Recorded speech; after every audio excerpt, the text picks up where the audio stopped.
Hi and welcome to Mind 123. I'm Chantal Broderick and I'm here today at the beautiful Gwingana Retreat on the Gold Coast hinterland in Queensland, Australia. Our special guest for today is psychotherapist and relationship counsellor Jonathan Swan. Jonathan, welcome and thank you for chatting to me today. You're welcome, Chantal. We're talking about the 3 C's of a great relationship, and we have done a little bit of an overview. Today we're going to be talking about compassion specifically.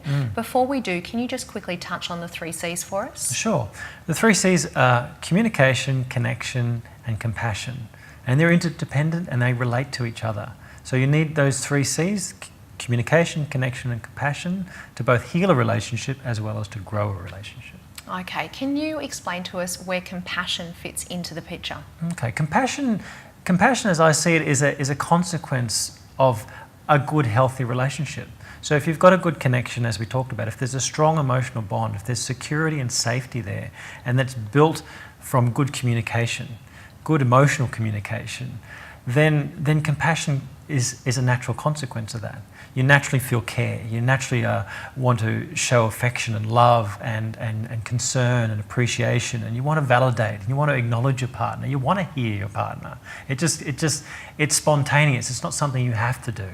So it comes, I see connection as the fundamental piece, and communication and compassion come out of that.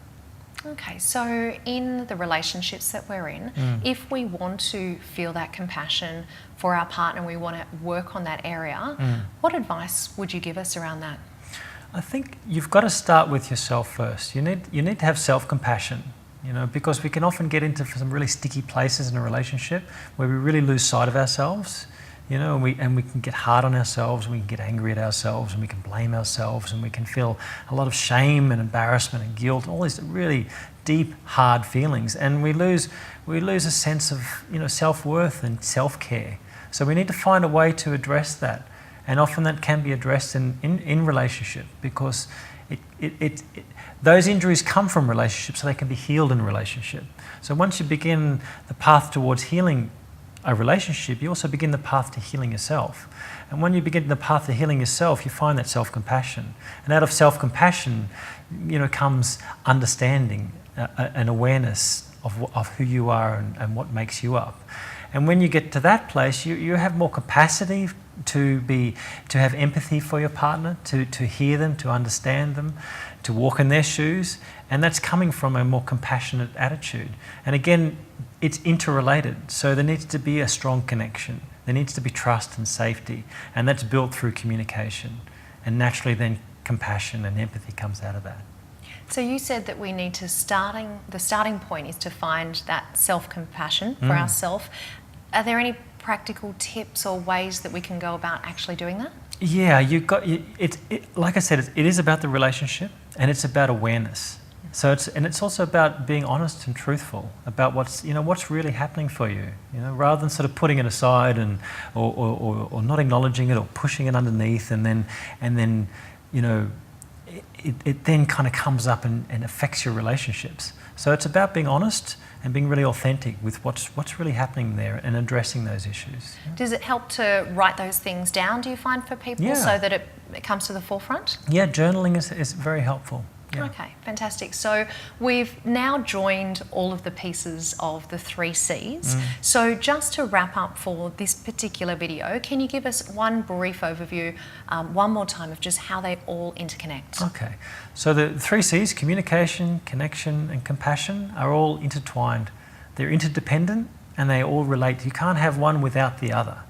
And the most important one is connection. We all need that bond. We need that emotional connection. We need to feel safe, we need to feel secure, and we need to have trust in our relationship. When we have that and we build that through good communication, good emotional communication, then naturally compassion is a consequence of that. So it all feeds in together to create a great relationship and heal a problematic one.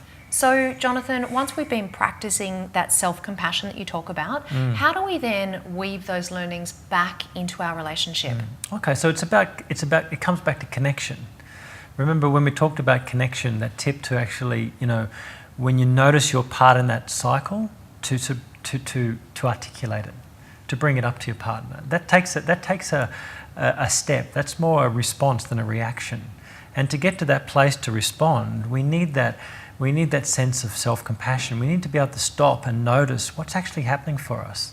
You know, to be honest and also caring. You know, we need to care for those hurt places. And so we need to hold ourselves in a way to be able to come forward and to offer and invite our partner to make it, you know, to do something different in the relationship. So that sense of holding and care for ourselves, that sense of self-compassion can play a big part in the noticing of what's happening for us so that we can then articulate it in order to contribute to a better relationship. Wonderful. Well, I want to thank you so much for joining us, and a quick reminder to everyone, of course, that we have got 3 videos in the series, one for each of the 3 C's and plus an overview. So if they want to dive into any of those in more detail, they can check out the other videos. Jonathan, thank you so much for joining me. You're welcome, Chantal.